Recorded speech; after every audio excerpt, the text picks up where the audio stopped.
Ladies and gentlemen, this is OneWrestling.com, and this is your TNA report for TNA January 12th, 2017. If you don't know who I am the Mark of the Master, the Man of the Plan. Big Ray here to stay to talk some wrestling today. TNA today here at OneWrestling.com. I am your senior producer here at OneWrestling.com, also co-host of the Impact Rebellion over at WrestleZone.com. So, ladies and gentlemen, again, guys, you give me a follow on Twitter down here at Big Ray's Show. Let's jump right into the show. The show kicks off and we have Matt and Jeff Hardy backstage. And Matt and Jeff Hardy basically are discussing the fact that, look, they know the Wolves are one of the greatest teams of all time in history, but in order for them, that being the Broken Hardys, to be the greatest tag team of all space and time, they will have to defeat the Wolves. We move into the ring.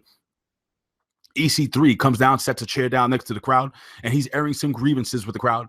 He's telling them how upset he is with how David Richards got involved in the match last week for the World Heavyweight Championship. Well, he is interrupted by Bobby Lashley, and Bobby Lashley actually comes down and he says, no, I want to challenge you for the #1 contendership. I want to do a last man standing match right here tonight. Well, EC3 takes the microphone. He starts talking to the Anthem Owl. Yes, the actual owl. Not the actual owl, but the picture of the owl. And by the way, Carl, thank you for joining me here at this time. I know Carl has to switch. You know, guys, I usually used to have my TNA reports up right after the show, but now I work the overnight. So, you know, unfortunately, I'm going to have to give you my reports in Friday afternoon, early Friday evening. Hopefully that's cool. You guys have always supported me here, OneWrestling.com, YouTube/OneWrestling video. So I do appreciate it. So if you guys can please come by around this time, depending on when I upload this video, probably going to be in the late afternoon. I would really appreciate it. And I love your support. Thank you so much. So EC3 and Carl, the whole mustache thing, man. He has this new mustache cream. And people ask me, who's Carl? Carl's my cameraman, the steady hand of OneWrestling.com. And he's now actually switched his schedule to be here to help me out. So I appreciate it, buddy. Thank you so much. You look fantastic. Maybe one day I'll flash your picture on the screen. He's very, very shy, does not like his picture shown on the screen. So, Carl, thank you. EC3 is again interrupted by Bobby Lashley. Bobby Lashley starts talking about, how, he wants to challenge him to a last man standing match. The owl doesn't answer EC3, as he's talking to the owl. But eventually, Bobby Lashley's like, you know what, you're going to play around. I'm out of here. EC3 challenges him right here, right now. They jump into an amazing last man standing match, which could have been the main event in any of the TNA shows this year. This match had everything. We had tables, ladders, and chairs. We had multiple superplexes, not suplexes, superplexes. Lashley even delivered a huge power slam outside the ring. And guys, that is a tough bump to take, man. Your wind is absolutely taken out. There is no give on that cement floor. Yeah, there's padding, but if you guys ever went to karate school or anything like that, and you took your first bump, you know what that means. Anyway, really, really, look, Bobby Lashley gets hit with a 1%, but he still is able to kick out. Bobby Lashley actually hits a spear, still able to kick out. Finally, these guys are fighting at the edge of the apron, and they have two tables set up on the floor, and they both lose their footing, land onto the table. Bobby Lashley is able to get up before the count of 10. EC3 almost got up, but landed on his keister, and EC3 is now down. He now loses his #1 contendership here, and, eventually, I think EC3, it's going to be the whole Dolph Ziggler thing, I think. Because EC3 has been losing big match after big match after big match. I believe he's going to get super frustrated, and I believe EC3 will turn heel eventually and very, very, very soon. Listen, guys, I want to know what you guys think. Leave your comments here right down below here at OneWrestling.com, YouTube/OneWrestling video. I really think it's better. Listen, I love EC3 as a baby face, but EC3 can play both sides of the fence. And I think EC3 is a much, much better heel. Well, we go backstage and we have Eli Drake, dummy, yeah, dummy, yeah. You get the gist. And he's back there with Tyrus, who apparently is his new bodyguard. And they're backstage and they take some guy who is, one of the stagehands, and they start literally beating the living hell out of this stagehand. Now, you know who the stagehand is? Well, we had him as a guest over at the Impact Rebellion over at WrestleZone with my co-host Ben Hameen. It's Production Jimmy. Yes, Production Jimmy, aka Jimmy Paradise. You can follow him on Twitter at Jimmy Paradise. And it's amazing. It was so cool to see this dude. We have him on the other day. You follow him on Instagram. Follow me on Instagram at Big Ray Show. We have a little clip of our interview over there with Production Jimmy. And yep, he literally got the hell beat out of him. Now, I had talked about this with Ben Hameen on WrestleZone Radio, and I said that it'd be cool if they actually took this character, Production Jimmy, and and they're not going to call him production Jimmy. He's just going to be like a regular stagehand. He's actually one of the producers there at Impact Wrestling. If you guys didn't know who the guy was that they were beating up, Jimmy Paradise, who's actually a former worker. He actually still works. I shouldn't say former worker, but he works primarily with TNA. And I thought it'd be cool if they have him backstage, and every once in a while or every week, somehow he gets beat up. Somehow he's in the middle of something. Maybe you have, let's say, the Miracle Mike Bennett fighting with, let's say, Cody Rhodes comes back, and all of a sudden he bumps into Miracle Mike Bennett and gets beat up. And then the following week, Bobby Lashley bumps into him, he gets beat up. I mean, I think that would be cool. I would love to hear what you guys think. Please leave your comments. And now, oh, and just so you know, the reason why they beat him up is because Eli Drake is absolutely tired. He is tired of the fans. You know, he was pissed off because the fans were tired of hearing him talk. And I think he's one of the best talkers in the business. And he is now going to take his frustrations out on anyone and anything standing in his path. We have Aron Rex making his re-debut back in the 1980s. In the early 1980s, late 70s, there was this guy by the name of Liberace. If you don't know who it is, Google him. The rings, the fur coats, the ambiguous, well, he ended up not being ambiguous, but, you know, just very flamboyant entertainer. Well, this is who Aron Rex is coming in as this flamboyant entertainer. And Rockstar Spud, who comes in as, I guess, is like his driver with a powder blue suit. And, you know, and Aron Rex, my God, is coming in the ring, the whole Adrian Adonis gimmick, the whole, like, really, really flamboyant, I guess, homosexual gimmick. I guess that's which way he's going with this. And, it was just really weird. The fans were really, really booing him a lot. SpongeBob SquarePants. 1 hour later. Anyway, Spud, he actually introduces, you know, the man, and he just like really puts him over. And soon he's interrupted, that being Aron Rex, by Robbie E. And Robbie E is like, what the hell is going on here? This is ridiculous. I've done some crazy things, but my God, and this is coming from a guy who danced around a turkey suit for the last 10 years. If you don't know what I'm talking about, just YouTube it. But listen, Spud goes to attack Robbie E, and then finally, listen, it is what it is. This guy, Aron Rex, is a beast. He is a man's man. And that whole flamboyant gimmick goes right out the window when he just slams elbow after elbow after elbow after elbow on the face and cheek of Robbie E. It is some really, really interesting stuff, guys. I would love to know what you guys think about this whole gimmick. I think, believe it or not, it's actually going to go over. I believe it's going to go over. At first, I didn't know whether I was going to hate it, whether I was going to love it.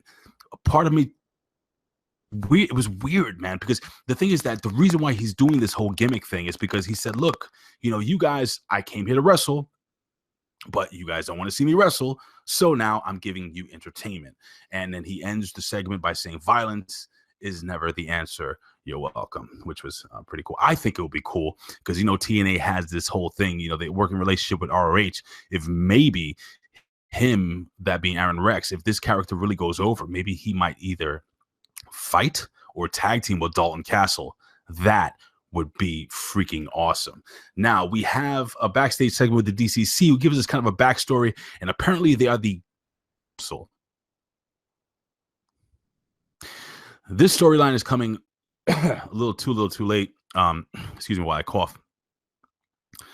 I don't know, man. They all start talking about why they joined the DCC. They all start telling, you know, this talking about revenge and Eddie Kingston is 15 years in the business and he's too violent for other, you know, company, and what he's too violent for the business. That's why he had to join the DCC. And the same, I mean, it was just really weird. I really think that this faction was not supposed to be what we have right here.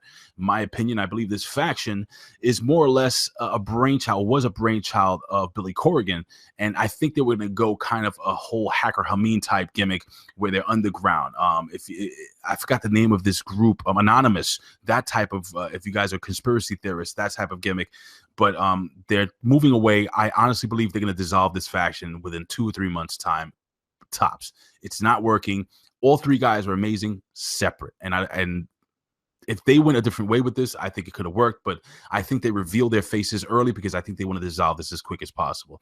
Allie is backstage, and she actually, you know, obviously gets harassed by Maria, and it sets up a match later on with Braxton, Sutter, and Pepper. I keep calling him Pepper Parks. Braxton, Sutter, and the Miracle Mike Bennett, which is really cool. And Maria playing the, you know, four-legged female dog, the bitch, basically. She's playing her oh so well backstage. Anyway, We move on to a match with the DCC and Decay, and I believe this match actually happened because the TNA tag team division is absolutely depleted. I think TNA has to rebuild that tag team division. Only a few years ago they had the best tag team division in the business, and I'm referring to one of my favorite tag teams of all time. But if you guys don't know who it is, then it is what it is. But seriously, guys, I really do feel that this tag team, I mean, it was a decent match, and this match ended up in a double count out. I thought it was okay. It was heel versus heel. I just think they put this tag team match just to have this tag team match. I don't know where they're going with this. Again, the DCC is just kind of it's like a muck and mire of just nobody knows what's going on. And anyway, so that match again ended in a double count out. They probably have one or two more battles and they'll move on. I really don't see too much going on. And again, I'm starting to dig the new Decay music. I really miss the old stuff, but again, that's Billy Corgan's music.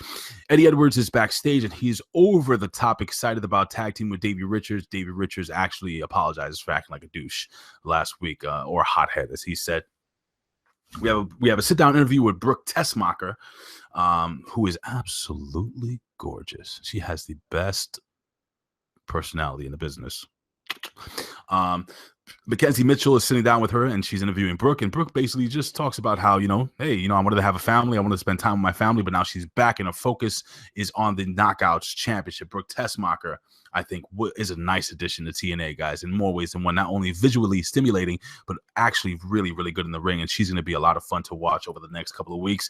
The Miracle Mike Bennett versus Braxton Sutter. I was really happy to see Pepper Parks, a.k.a. Braxton Sutter, in the ring in kind of a main role, facing a main eventer, and I think in this match, he was able to show that that being Braxton Sutter, is a potential main event player. The guy looks fantastic. He's a great worker. He's paid his dues in the business. Him and his beautiful wife, Allie, aka Cherry Bomb, have been running the indies together for many, many years. And I honestly do feel that Braxton Sutter did kind of open some eyes in this match. It was a really good match.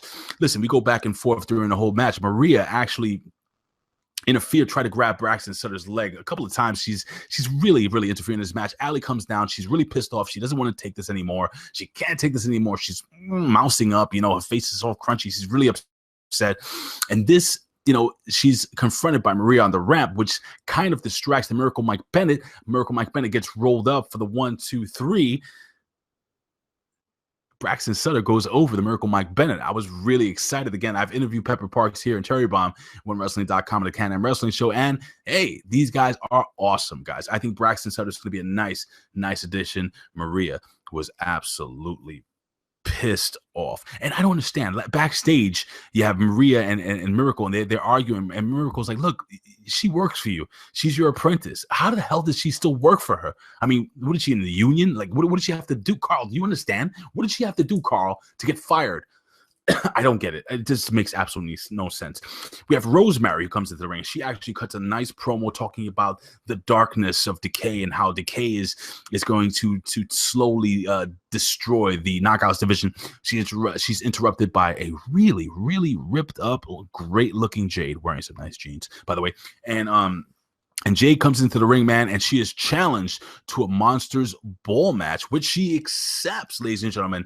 Monsters Ball that's going to be, look, I honestly do feel that when this match actually happens, it's going to be really, really good. One of the top matches of the year. I'm not going to say top 10, maybe top 15, maybe top 20, maybe even higher than, who's to say? But these two young ladies can absolutely work. We did have Rosemary trying to attack with a cheap shot to Jade, but Jade putting her in a package pile driver. Rosemary is able to escape and leave out of the ring with her title in hand. Again, this wasn't a match. This was a segment where they were putting over that future match, Monsters Ball. Ladies and gentlemen, we have the main event of the evening. It is the Broken Hardys versus the Wolves for the TNA Tag Team Championship. It's easy for me to say. I'm over here stumbling over my words. And it was a really, really solid, good match between these two. And by the way, I have to admit that the crowd at TNA at Impact looked really, really. The Impact Zone looked really, really strong. They looked like they were really into it. They looked double in size. Weird stuff going on here at TNA Anthem Sports. Really doing it. I don't know if it's a production thing or if it's a fact that TNA is just garnering more fans. The product has been a hell of a lot better, but this was a really, really great match. You have Matt starting to delete chant. Setting up a twist twist of fate. I mean, this was a match. I can break this whole thing down, but this is a match of back and forth. We have the Wolves who were going for double teams. Matt, they were in the ring. And this is towards the end of the match. They were in the ring, right? So we have the Wolves, and they're going for a double team finisher. They're going to finish off the Broken Family. And before that, Matt actually hits the twist of fate. Jeff Hardy actually comes off the top, or Brother Nero comes off the top with his Swanton bomb, hits it, boom, flat bump. Very, very nice, but it was broken up by the World Heavyweight Champion, Eddie Edwards, or Davey Richards actually broke it up. But anyway, neither here nor there, man. It was really, really awesome. Both guys are in the ring. They're going crazy. Now, the Wolves are trying to do this double team move, but the champion is interrupted by Matt Hardy, which they start to brawl outside the ring. Davey Richards is like, dude, come on, let's go get back in the ring. We have to finish this guy off. We have to finish off Brother Nero. And that kind of doesn't work out because, well, as Davey Richards is kind of distracted by his tag team partner, he's rolled up for the 1-2-3. So the tag team champions go over, but this is not the story of the day, guys. The story of the day is that Davey Richards is absolutely upset. He's pissed off, man, because that was his shots, kicking the ropes. It kind of was reminiscent of Paul Orndorff when, he actually turned on Hulk Hogan. I've been saying this for weeks. Again, guys, if you listen to me here, if you guys listen to me at Impact Rebellion over WrestleZone.com, you will know that I've been saying even before Davey Richards came back, I said that Davey Richards was going to come back, that Eddie Edwards was going to be the TNA champion, and that Davey Richards was going to face Eddie Edwards for the TNA World Heavyweight Championship. And do not be surprised if Davey Richards actually wins that title. Davey Richards will turn on his partner. It's inevitable. They've wrestled all over the world. They've done it on the indies, guys. I think it's going to be really, really great stuff to watch. Listen, guys, this has been your Impact Report here for January 12th, 2017. Again, ladies and gentlemen, if you guys haven't been watching the product, guys, give it a chance, guys. From what I understand, they have signed the exclusive deal with Hulu, so you'll be able to watch it there. Or, guys, I think I know on poptv.com they also have the replays there, guys, or I'm sure you can find it somewhere else on YouTube or wherever, Daily Motion, so on and so forth, guys. Check it out, guys. It has been a really, really good product over the last couple of months, not weeks, months, consistently good. Again, this show, great show. It was a solid mid-card wrapped around two main events, one to kick off the show, one to end the show. Ladies and gentlemen, again, you can follow me here on Twitter at Big Ray Show. Follow us as a family here at One Wrestling. Follow the legendary Bill Apter at Apter One Wrestling. The rest of the Big Slam Nation crew here at OneWrestling.com. YouTube /One Wrestling video. Ladies and gentlemen, I always say this. I would do this for a living, but if I couldn't, I would do it anyway. Why? Because I love talking wrestling. I love reporting here for you guys every single week. In the words of legendary Bill Apter, we'll see you at the matches. In the words of my brother Bill Schuyler, who will always be right over my shoulder, we'll see you down the road. Love you guys. See you next week. And again, remember, I'm going to be here Friday afternoons at OneWrestling.com. Check it out. Love you. And look out for the Impact Rebellion. It's going to be awesome. Y'all.